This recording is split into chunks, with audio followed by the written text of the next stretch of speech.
Fala galera, a gente está ao vivo no Estúdio Diversidade nessa sexta-feira e hoje o entrevistado tem 32 anos, é advogado, militante de direitos humanos, tem formação em Direito e Ciências Sociais, mestrado em Sociologia Jurídica e é doutor em Relações Internacionais. Foi assessor da Comissão da Verdade do Estado de São Paulo e autor e organizador de vários livros, entre eles o livro Ditadura e Homossexualidades, junto com James Green.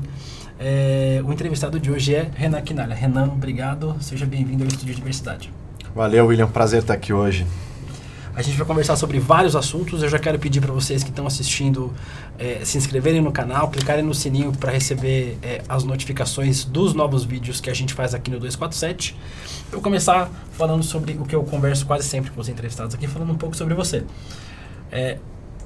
Você é gay e conta pra gente um pouquinho como é que foi esse processo de descoberta da sua orientação sexual e como é que foi isso entre os seus círculos de amizade, a sua família.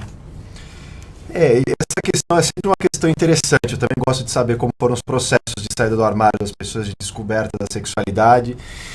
A minha não teve muita diferença em relação aos muitos casos que a gente vê por aí, né? Um processo em que quando eu começo na adolescência a ter uma atividade sexual, era heterossexual, normalmente sai com mulheres, porque tem aquela heterossexualidade compulsória, né, que é imposta a gente por essa sociedade, pelas normas sociais, pelos padrões morais, pela família, enfim, pelos diversos lugares por onde a gente passa.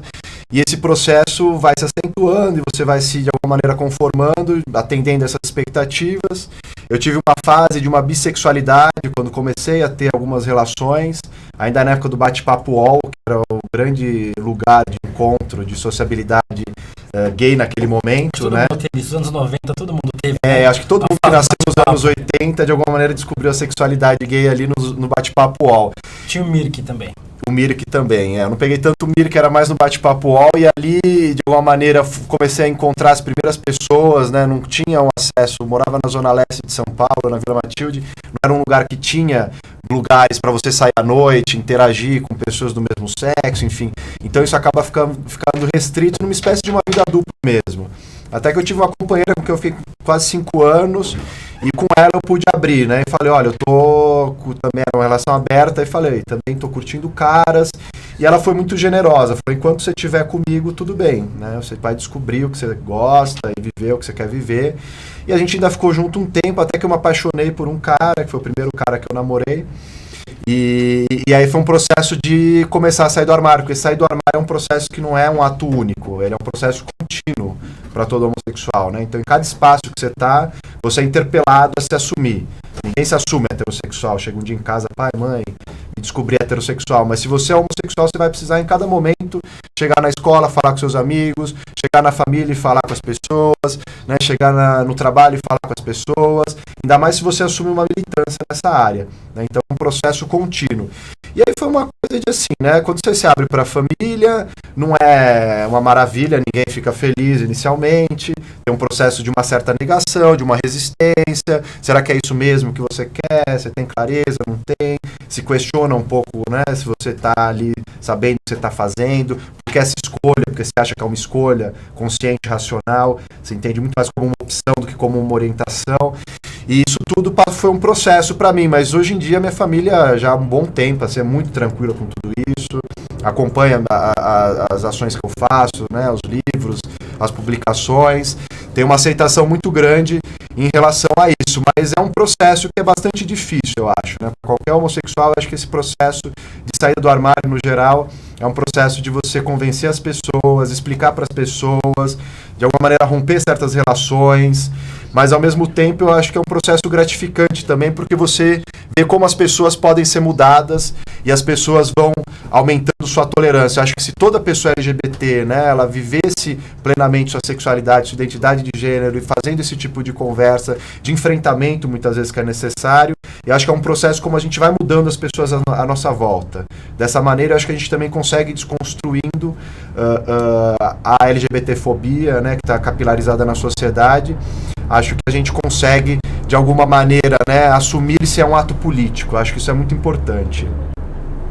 A gente vai fazer uma pausa rapidinho, a gente está com um probleminha técnico, a gente volta daqui 1 minutinho.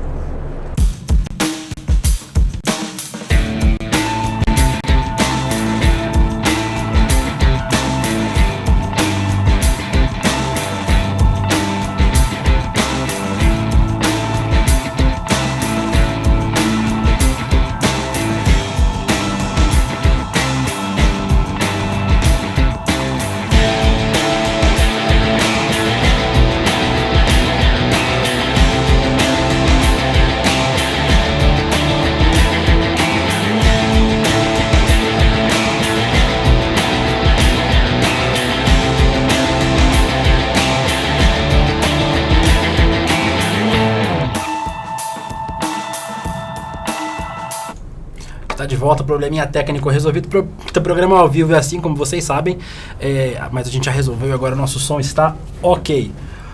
A gente vai só aproveitar, o Renan trouxe um livro de presente pra gente.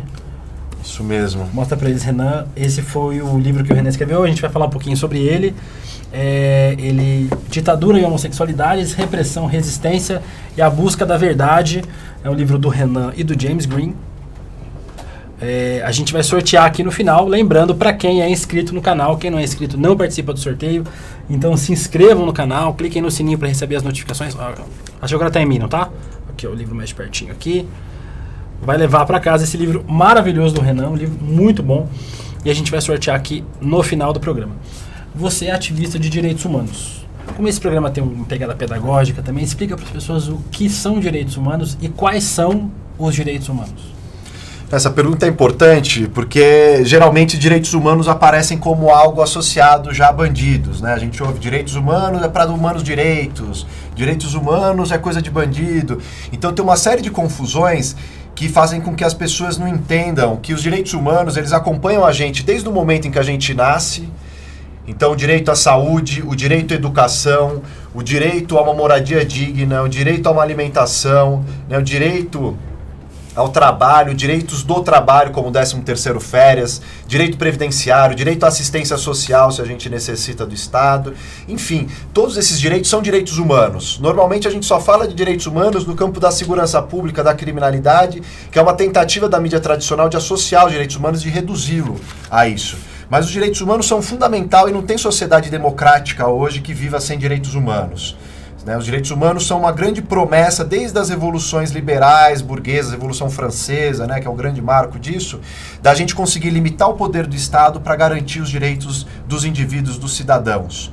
E isso era no início e depois todos esses direitos sociais, econômicos, como os direitos do trabalho, que hoje estão sob ataque aí com a reforma trabalhista, com a reforma previdenciária, e que são direitos humanos também, é importante dizer. Então, a gente precisa sempre deixar claro no debate público que os direitos humanos, eles são essencial para a gente conseguir construir uma sociedade mais justa, com mais democracia, com mais participação, uma sociedade que consiga, de fato, ter menos desigualdade.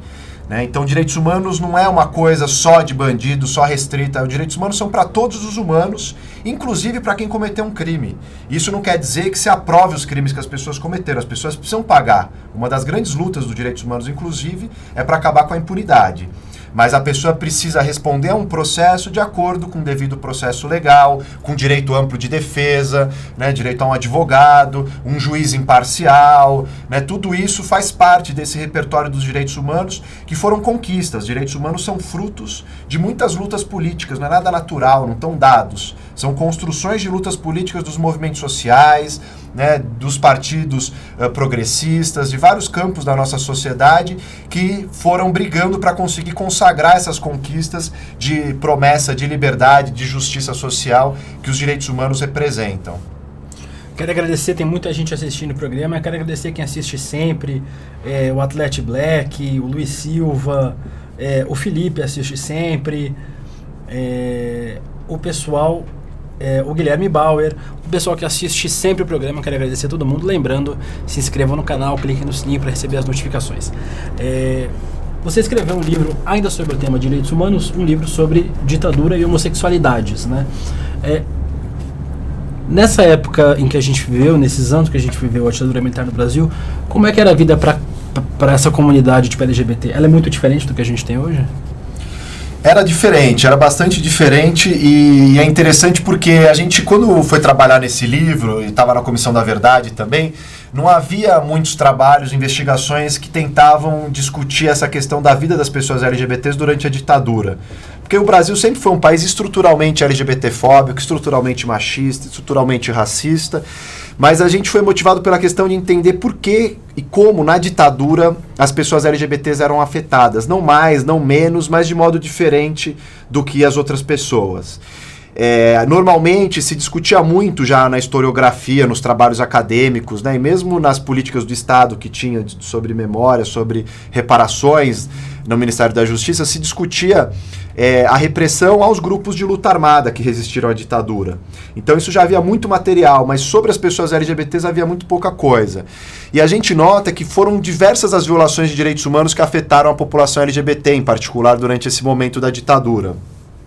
Desde prisões arbitrárias com torturas, extorsões, né, no centro de São Paulo, aqui da cidade de São Paulo, um delegado chamado José Wilson Riquetti chegava a levar, em 1980, de 300 a 500 pessoas por noite presas na delegacia, geralmente pessoas LGBTs, prostitutas, pessoas negras que estavam sem documentos nas regiões centrais. E isso foi uma rotina em várias cidades brasileiras, né? Havia no Rio de Janeiro delegado assim, Belo Horizonte também, né? Todas as capitais a gente tem registros, documentos que indicam isso, a imprensa da época mostra isso. Mas não é só essa repressão direta na rua com a violência policial, as torturas, as prisões arbitrárias que a gente via. Também há muito documento sobre a censura moral. Então, livros, músicas, peças de teatro, uma série de trabalhos artísticos eram censurados, não permitiam a circulação desses trabalhos, simplesmente porque tematizavam questões de gênero e de sexualidade. É muito parecido com hoje, como a gente tem vendo uma patrulha moral também, uma série de exposições artísticas, de peças de teatro com censura judicial, mas nessa época isso era uma regra. Né? São muitos os documentos que a gente conseguiu encontrar, localizar nos arquivos da própria ditadura, de censura a expressões artísticas diferentes que não tinham nada de político, não era marxista, não era exaltando Che Guevara, a revolução, eram simplesmente pessoas homossexuais, como se dizia na época, pessoas homossexuais abrangendo LGBTs, aí, né? Não tinha ainda a sigla.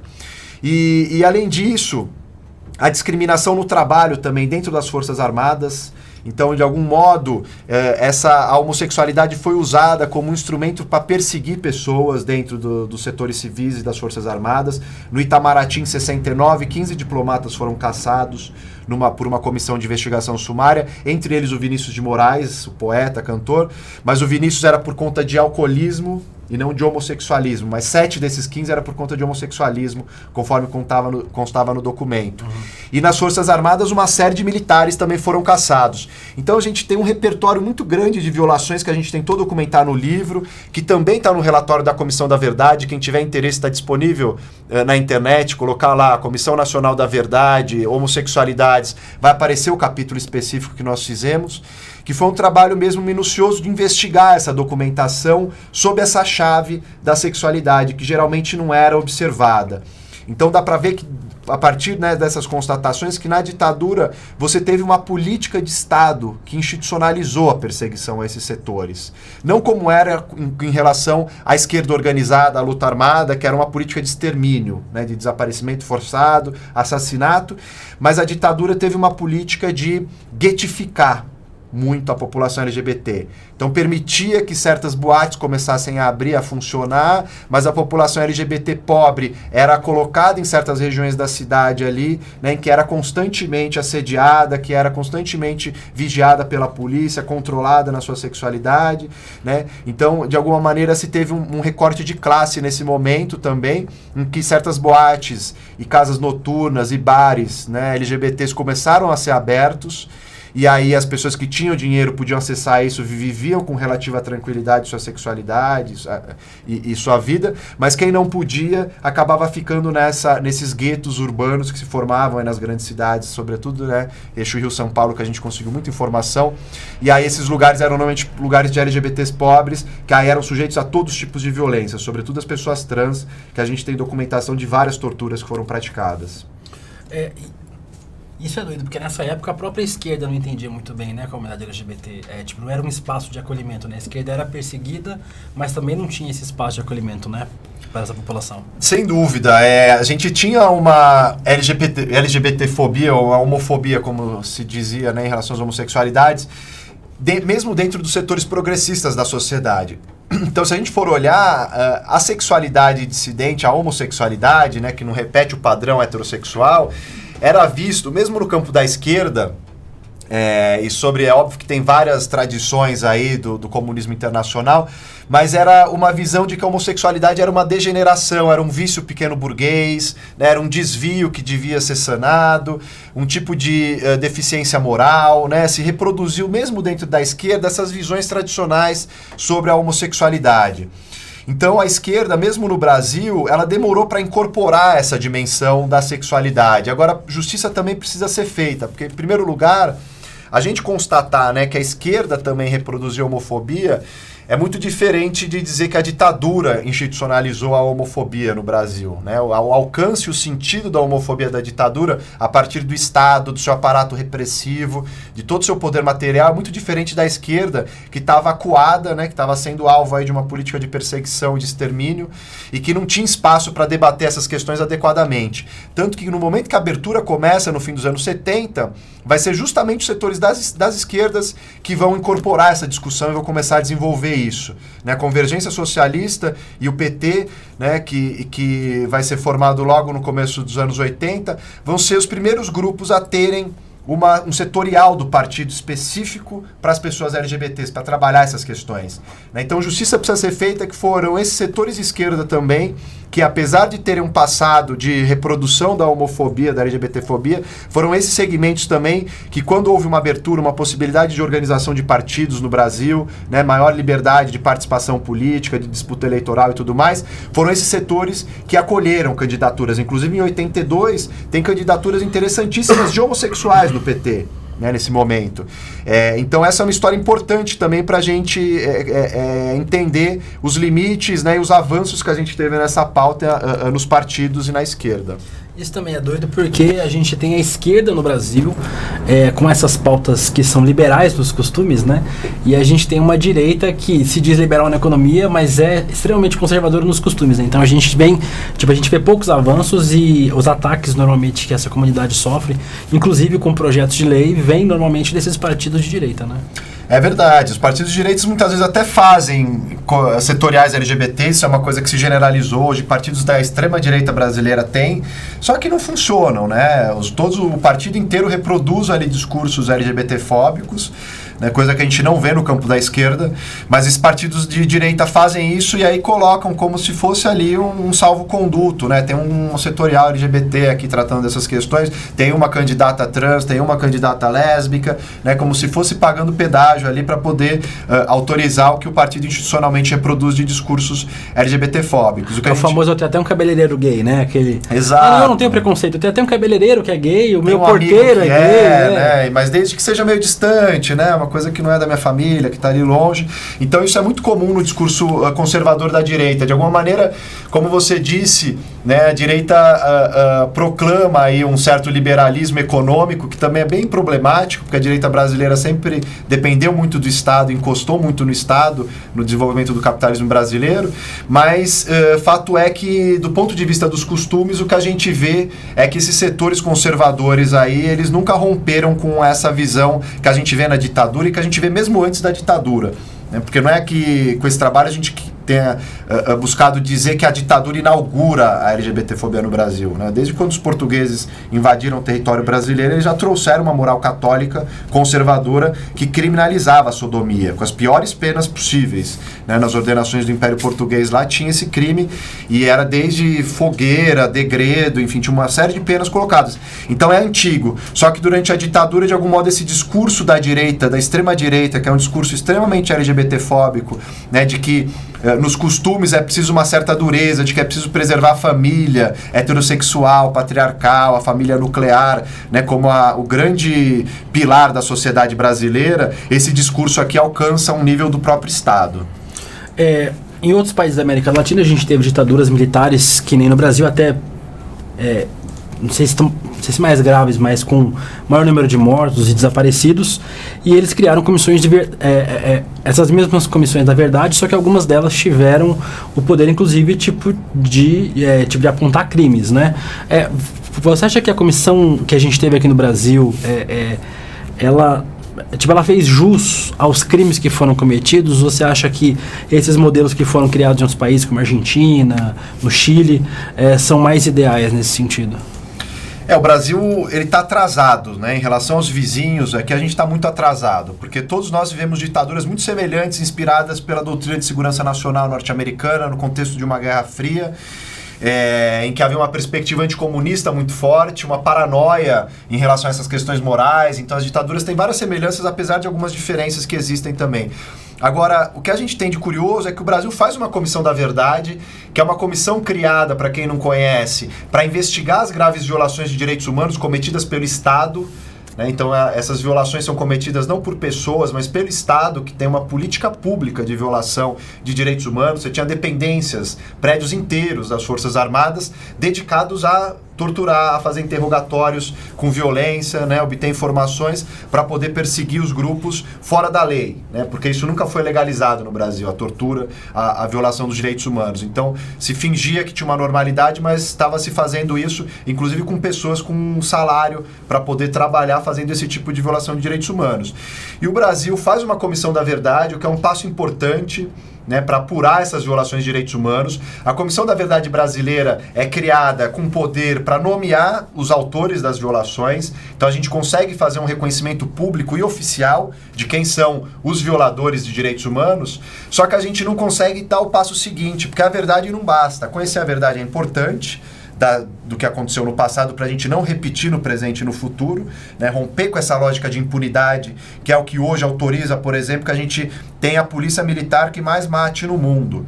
Isso é absurda, a taxa de letalidade da atuação da polícia no Brasil, e muito por conta da nossa falta de acerto de contas com esse passado aí. Então, a gente deu um passo importante, na verdade, a comissão conseguiu revelar muita coisa. Conseguimos identificar o paradeiro de poucos desaparecidos políticos, o que foi também uma limitação, pelo tempo de trabalho curto, pela falta de estrutura, pela dificuldade na conjuntura política que já vinha se agravando. Só que o mais curioso é que o Brasil faz uma comissão da verdade para romper com esse passado autoritário, esclarecer o que aconteceu, e poucos meses depois de entregar o relatório, a gente sofre outro golpe parlamentar judicial de 2016. Então o Brasil é o único, mais de 40 países no mundo tiveram comissões da verdade para apurar graves violações de direitos humanos de regimes autoritários ou de conflitos civis. E o Brasil é o único que consegue fazer isso e que logo em seguida a gente ainda tem um golpe de novo, o que mostra uma articulação desses setores conservadores no Brasil e uma dificuldade da gente lidar com nossos passados de violência. Tem gente que nega que tem racismo no Brasil hoje, não reconhecendo o impacto de mais de 300 anos de escravidão. Tem gente que nega que tenha violência contra a mulher, que nega que tenha LGBTfobia, que nega que tenha violência do Estado, e que são realidades para todas essas populações no Brasil ainda hoje. Então a gente ainda tem muito que avançar nesse aspecto de responsabilização judicial. A gente já foi condenado na Corte Interamericana de Direitos Humanos em 2010, no caso Gomes Lund, na guerrilha do Araguaia, pela execução de mais de 70 militantes. O Brasil é um país fora da lei desde 2010, porque a Corte determinou que a gente reinterpretasse a lei da anistia para punir os torturadores.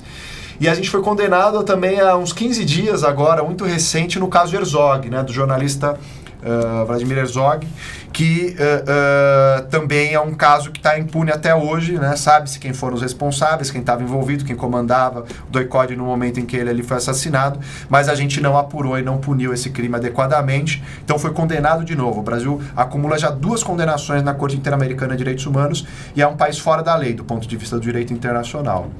Você acha que a gente tem uma dificuldade de lidar com o nosso passado nesse sentido, que a gente consegue educar, por exemplo, jovem? A gente vê muito jovem de 16, de 17 anos falando que, não, eu queria a volta da ditadura. Você acha que a gente peca nisso também? A gente teve uma anistia, o que também é um outro problema, outros países não tiveram, a gente... de um dia para o outro eles deixaram de ser ditadores e torturadores e passaram a ser pessoas comuns e não pagaram pelos crimes que cometeram, E a gente também não educa suficientemente para isso. Você acha que isso que isso tudo somado faz com que a gente volte a ver gente jovem, inclusive, que não viveu aquele período pedindo volta de ditadura? Sim, acho que isso hoje é muito sintomático, A maneira como a gente vê certas candidaturas que decolam com discursos autoritários, como a gente vê esses movimentos que vão para a rua pedindo volta da ditadura, e que no fundo expressa um pouco da nossa incapacidade de conseguir mostrar como isso foi prejudicial para o Brasil, E o que a gente tenta mostrar com esse trabalho, por exemplo, é justamente isso, que a ditadura não fez mal só para quem era militante, se opôs opôs a ditadura, né, fez alguma coisa para desafiar o poder da ditadura. A ditadura, ela afetou a sociedade como um todo brasileira. Pessoas que não estavam articuladas politicamente, não estavam resistindo, né, que estavam vivendo seus desejos, por exemplo, como as pessoas LGBTs, pessoas que estavam tentando trabalhar, ganhar a vida, sem ligações políticas, também foram afetadas, porque a ditadura educou uma sociedade autoritária. E isso é muito grave, eu acho, hoje, né? Na maneira como se manifesta nesses pedidos de intervenção militar, que é algo que não existe na nossa Constituição. Por mais que a gente tenha tido uma transição, como se apontou, muito lenta, muito negociada, muito controlada pelo alto, ao mesmo tempo que você teve muitos movimentos sociais nessa abertura política dos anos 70 e 80, que culminam com uma Constituição que é super importante, super avançada na garantia dos direitos, a gente teve uma tentativa de que as pessoas do antigo regime controlassem também esse processo. Então, de alguma maneira, esses generais todos inscreveram ali na transição uma cláusula de impunidade para eles, de que não poderia tocar nesse passado, que isso não poderia ser mexido, porque significaria um medo de uma regressão autoritária. A democracia brasileira já é fundada nesse medo de regressão autoritária desde o início. Isso faz com que, né, esses setores conservadores ameaçassem a todo momento. Se ousar muito, né, se buscar investigar esses crimes, responsabilizar os militares, a gente vai dar um novo golpe. E o que a gente vê é que isso sempre foi um blefe que foi utilizado no processo de construção da democracia e que acabou atrapalhando, porque, de alguma maneira, a nossa democracia, uma autora vai dizer isso, antes de morrer pela decapitação, ela morre pela asfixia. Ela vai sendo cada vez mais asfixiada a ponto de não se desenvolver, porque fica esse receio de que um golpe pode vir. Então, vamos falar um pouquinho sobre os direitos LGBT. Você é advogado também. A gente teve alguns avanços em relação aos direitos LGBT, mas a maioria deles, a absoluta maioria, veio através do judiciário, né? A gente teve poucos avanços que vieram através do Congresso, via legislativo. A que você atribui? Você acha que o nosso judiciário é mais progressista que o nosso Congresso? Não, de modo nenhum. O judiciário é tão conservador quanto o nosso legislativo. É que, de alguma maneira, os direitos LGBTs, isso em vários lugares do mundo, óbvio que há diferenças a depender dos casos analisados, mas há uma tendência de que, com o processo de reconhecimento dos direitos humanos, de inscrição disso na forma da lei, dos códigos de cada um dos países, se reconheça esses direitos e o judiciário acabe ficando responsável. Todas as democracias, a gente tem um processo do que a gente chama de judicialização, que todo mundo já deve ter ouvido falar por aí esse palavrão, que significa o quê? Que as questões importantes da democracia, ao invés de irem para o legislativo, para o Congresso, que é onde estão nossos representantes eleitos, né, que representam mesmo a população, acabam sendo levados para o judiciário. O judiciário tem crescido de tamanho, de importância, e tem decidido cada vez mais as questões importantes da nossa democracia.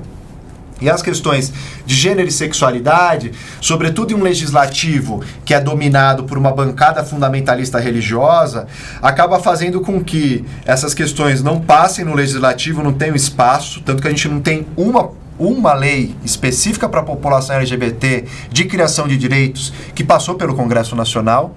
Tá tudo engavetado. Né? E aí os avanços que a gente teve vieram pelo judiciário, que é o casamento, a união. Vieram pelo judiciário e pelo executivo na forma de políticas públicas, né? Executivo de várias instâncias de governo.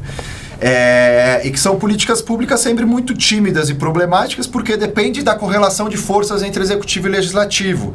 Se a gente tem um governo executivo mais avançado, ele vai ter que negociar com o legislativo. Em vários momentos a gente vê retrocessos, né, como durante o governo Dilma na questão do kit anti-homofobia, né, que houve uma pressão enorme do legislativo e o kit teve que ser retirado, não distribuído. Então, isso causa certos problemas. E aí no judiciário, sem dúvida, o judiciário tem ajudado a fazer isso avançar, mas não é porque o judiciário seja progressista, né? Porque o judiciário, do ponto de vista moral, ele acaba tendo que reconhecer essas pautas de direitos humanos, porque isso está na lei, isso está nos tratados internacionais que o Brasil subscreveu, né? Então não dá para o judiciário também atuar de uma maneira a contrariar tudo isso, mas a gente precisa entender também que o judiciário é um poder extremamente conservador e elitista, né? Então, determinados casos, como o direito ao casamento, que é um direito importante, sem dúvida nenhuma, um avanço, mas que é um direito também, ao mesmo tempo, bastante conservador, né? Que é o direito de constituir família no padrão das famílias tradicionais. E aí o judiciário vai dizer, sim, se você quer constituir família, você pode, mas vai ter que ser um casal com afeto, baseado no afeto, numa união pública, duradoura, né, no estilo papai, mamãe, filhinhos, casa na praia, reproduzindo um padrão de união monogâmica, exclusivista, binária, assim por diante. Então, sem dúvida, é um avanço, mas cada avanço também, de alguma maneira, vai normalizando e vai traçando uma linha entre o que é aceito e o que não é aceito. Né, a gente teve um avanço importante agora em março, que é também das pessoas trans, de mudança, delas poderem fazer, as pessoas trans, a mudança do registro do gênero e do prenome, né, do nome nos cartórios diretamente, sem necessidade de autorização judicial, de cirurgia, de laudos médicos, psicológicos, o que é muito importante, mas é sempre muito limitado, né, porque o judiciário, ele é um poder que teoricamente, ele tem um poder de agir contra-majoritariamente, ou seja, contra as maiorias. Não é igual o legislativo, que se está dominado por uma bancada fundamentalista religiosa, ele não vai poder avançar. O judiciário normalmente decide contra maiorias para proteger certos grupos vulneráveis, né? Então, em alguns momentos nós vimos isso no Brasil, sobretudo em 2 momentos, que é o caso da união civil homoafetiva depois do casamento civil no STF, de 2011, e esse caso de março desse ano das pessoas trans. Mas é preciso, a meu ver, também uma certa preocupação e uma crítica nesse papel também de fortalecimento excessivo do judiciário, né? Se o movimento LGBT fortalece demais o judiciário, como a gente fez nesses períodos aí, a gente também perde de perspectiva que uma decisão judicial é muito mais fácil de modificar do que uma lei. Nós temos que continuar brigando para que tenha uma lei do casamento civil no Brasil, como tem na Argentina, uma lei de identidade de gênero no Brasil, como tem na Argentina, né? Porque uma lei é muito mais difícil de você revogar. Uma lei é muito mais forte, muito mais potente para conseguir transformar a sociedade, a cultura e etc.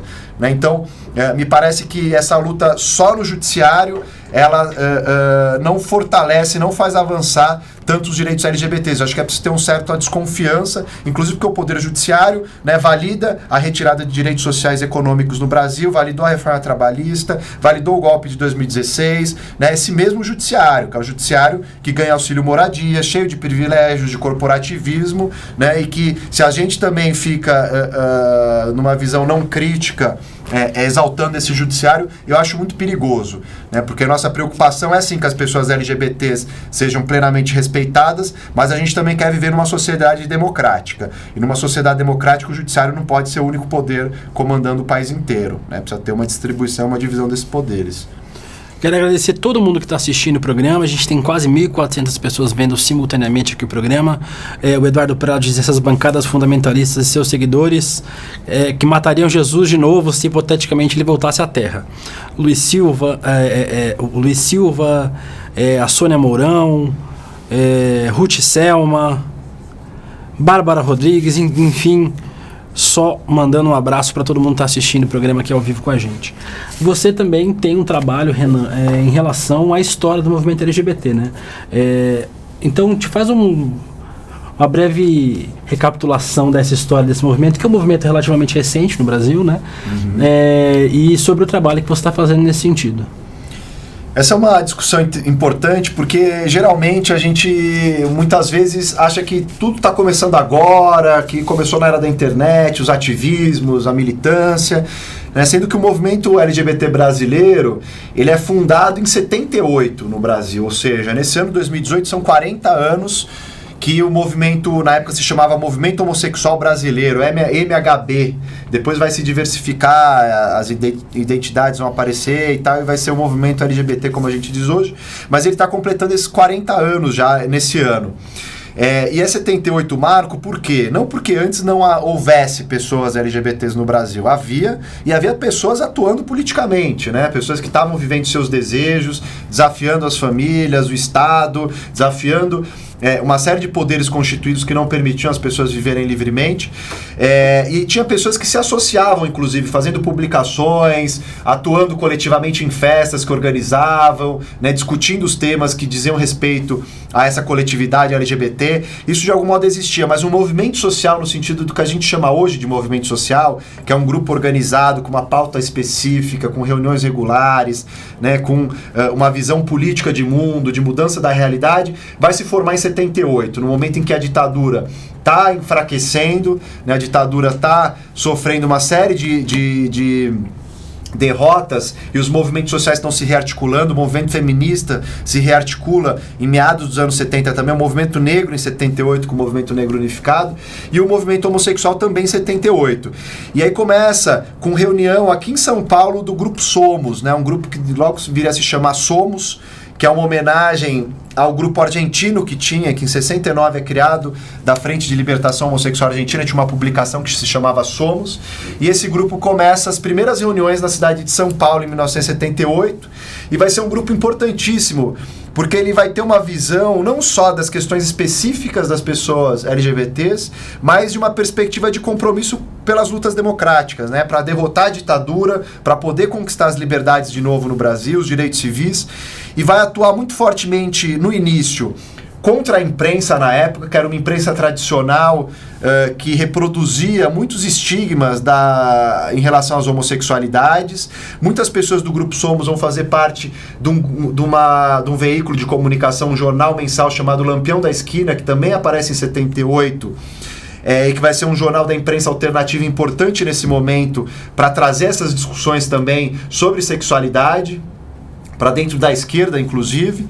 E a partir daí esse grupo vai se articulando, vai tendo ações de debates, de conscientização, vai chegar a ter reuniões com mais de 100 pessoas desse grupo. Eles vão fazer debates nas universidades para começar a ampliar nos sindicatos, vão fazer atos de rua, né? Em 13 de junho de 80 tem o primeiro grande ato que muita gente considera a primeira parada do orgulho LGBT do Brasil, que é um ato feito na frente do Teatro Municipal em São Paulo contra a violência policial que na época acontecia, daquele delegado que eu mencionei mais no início, José Wilson Riquetti. Então é um ato que mais de 500 pessoas no início, durante o trajeto mais de 1.000 pessoas acompanham contra a violência policial. E esse grupo vai, além disso, atuar junto com o movimento sindical, né?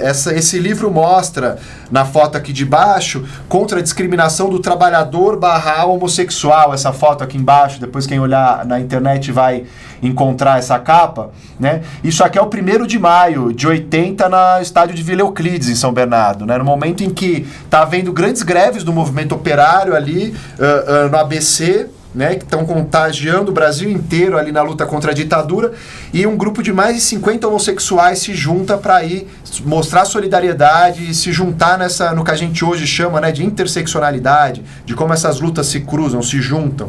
E aí eles foram lá para manifestar esse apoio. Então, nesses 40 anos, a gente tem uma história de uma série de conquistas do movimento. Eu estou trabalhando num livro agora que vai sair em novembro, chamado A História do Movimento LGBT Brasileiro, e que conta com mais de 30 artigos de diferentes autores de várias gerações do movimento, desde essa época lá do início, até muito mais recentemente, né, pessoas que hoje estão atuando, e que mostram um pouco que nesses 40 anos a gente conseguiu muitas conquistas e vitórias, né? Houve uma série de dificuldades e desafio. A epidemia do HIV/AIDS nos anos 80 causa uma desarticulação no movimento, né, uma dificuldade de trabalhar essas questões, por repatologizar as homossexualidades, associar a homossexualidade à doença de novo. A AIDS vai ser chamada lá nos anos 80 como peste gay ou câncer gay. Então, há todo um processo nos anos 80 muito difícil, mas ao mesmo tempo, muitos grupos vão começar a trabalhar com a prevenção e com políticas de prevenção e de saúde do HIV/AIDS, fazendo convênios com o Estado, convênios com ONGs internacionais, e vai se profissionalizar o movimento a partir daí. E o movimento vai atuando muito próximo ao Estado em determinados momentos, nos anos 2000, né, com políticas públicas importantes, o programa Brasil Sem Homofobia, do governo Lula, do primeiro governo Lula, foi importantíssimo. Uma série de outras políticas foram importantes. O movimento vai disputando o judiciário para pressionar o judiciário também a decidir favoravelmente a população LGBT e conquista as vitórias que a gente mencionou há pouco. Então a gente tem nesses 40 anos aí uma série de episódios e de questões importantes que é interessante a gente lembrar, porque é importante a gente notar que essa luta não começou ontem, né? Uma luta de muita gente que veio antes da gente, de gente que combateu aí, que dedicou a vida a essa causa também, para que a gente pudesse ter os poucos ainda direitos LGBTs que a gente tem hoje no Brasil. Você está fazendo um trabalho nesse sentido também, né? Sim, esse livro que a gente está organizando agora vai sair em novembro. Tem uma campanha na internet, depois a gente posso até mandar, não sei se tem um jeito de divulgar, mas já está uma pré-venda do livro. Em novembro ele vai ser lançado e já está esse sistema de pré-venda que tem umas recompensas especiais, inclusive um desenho que a Laerte, a cartunista, fez pra gente, para ir junto com o livro. E é um livro que tem mais de 30 textos, né, contando vários momentos dessa história e textos de pessoas de diferentes identidades da sigla, né, LGBT, contando as histórias de cada segmento. Também tem uma representatividade regional, pessoas do eixo Rio-São Paulo, mas também em Minas, Nordeste, Norte do país, Sul, né, para tentar dar um panorama geral. É evidente que é impossível contar tudo dos 40 anos, né, muita coisa que aconteceu, mas é um trabalho que a gente pretende aí aproveitar essa efeméride de 40 anos para lançar, para a gente estimular novos trabalhos que busquem reconstituir essa memória e mostrar como que o movimento aí em 40 anos trabalhou bastante, conseguiu avançar significativamente. A gente está quase no vizinho da entrevista, eu tenho tempo para mais uma pergunta. Vou te perguntar sobre o cenário político que a gente vive no Brasil hoje. A gente vive um novo momento de ruptura democrática, né? Como é que você vê essa fase do Brasil que a gente está vivendo, às vésperas de uma nova eleição, e como isso se dá para a população LGBT? Se nessa fase de ruptura essa população fica ainda mais vulnerável? O momento atual exige uma certa atenção, né? Porque a gente tem uma conjuntura difícil, sem dúvida nenhuma. De alguma maneira a gente vê o Poder Judiciário dando decisões, censurando uma peça de teatro, como o caso da Renata Carvalho, só simplesmente porque a atriz é uma travesti, o juiz não deixou uma peça ser veiculada, o que mostra como o judiciário é conservador, né? Outro juiz de Brasília vai dizer que é possível que os psicólogos ofereçam terapias de reconversão ou reorientação sexual, repatologizando de novo as homossexualidades, indo contra o Conselho de Classe da Psicologia, que tinha proibido essas terapias. Então e uma série de episódios, né, de censura a museus que estão tematizando essas questões. O Queer Museu em Porto Alegre, o MAN e o MASP em São Paulo sofreram com performances, também a repressão a essas performances.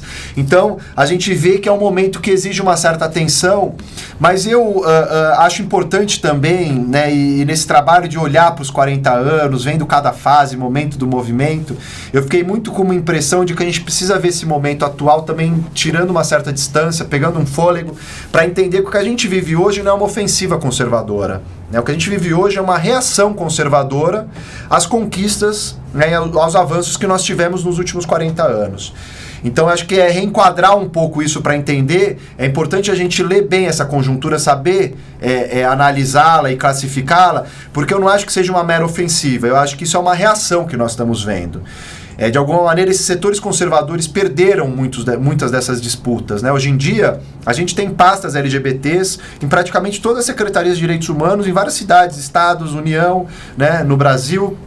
A gente tem uma visibilidade muito diferente do que era nesses momentos, anos 70, 80, no começo do movimento, né? Hoje em dia você tem beijo gay na novela da Globo, personagem trans na novela da Globo, né, que seria o lugar mais conservador, etc. E começa a tematizar, ainda que seja problemático, tenha seus limites, né, mas não é já do jeito que era no jornal Notícias Populares nos anos 70, que sempre parecia homossexual associado a crime, né, ou como ator do crime, ou como vítima do crime. Tem uma outra visibilidade, né? Acho que os direitos que nós conseguimos via judiciário, via executivo, também são muito significativos, né? Então a gente tem uma série de avanços e a gente vai ganhando essa batalha na sociedade. Hoje em dia você conversa, né, e vê uma geração aí de 17, 18, 19 anos que já tem uma elaboração sobre isso, sobre sexualidade, uma clareza sobre o próprio desejo, discute essas questões, né, de gênero, de sexualidade, de raça, essas questões identitárias de uma maneira importante. Então eu acho que assim, a gente avançou muito nessas disputas nesse último período, e esses setores obviamente naturalmente vão reagir, né? A gente também tem que ter essa clareza de que é uma luta política e de que há momentos de avanço, momentos em que é preciso resistir, porque esses setores, sobretudo depois do golpe de 2016, da ruptura democrática, eles estão com mais poder dentro do Estado, né? Hoje em dia o Estado é todo ele muito conservador, ainda que alguns grupos estivessem ali pendurados já. Hoje em dia eles têm o comando do Estado e eles vão reagir de uma maneira muito mais intensa para a retirada dos direitos da população LGBT.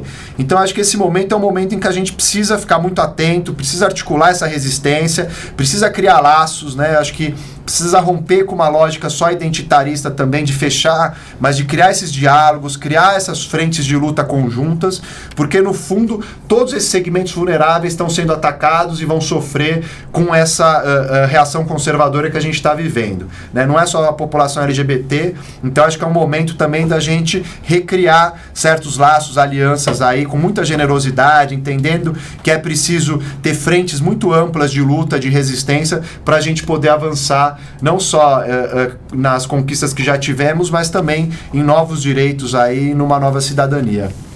Renan, obrigado por ter vindo. Você pode se despedir e deixar o seu recado para o pessoal.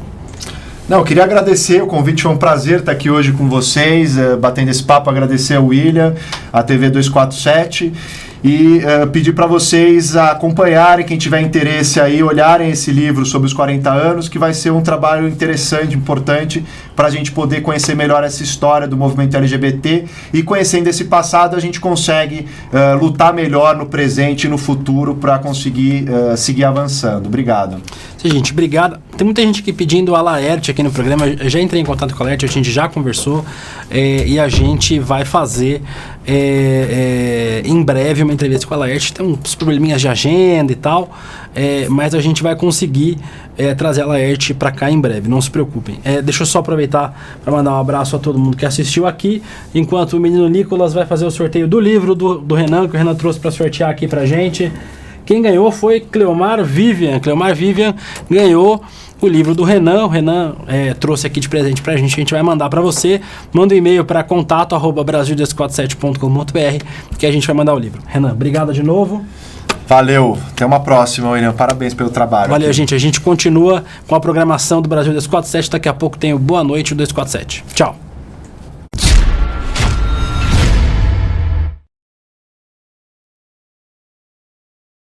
Nós vivemos em tempos muito estranhos e bicudos.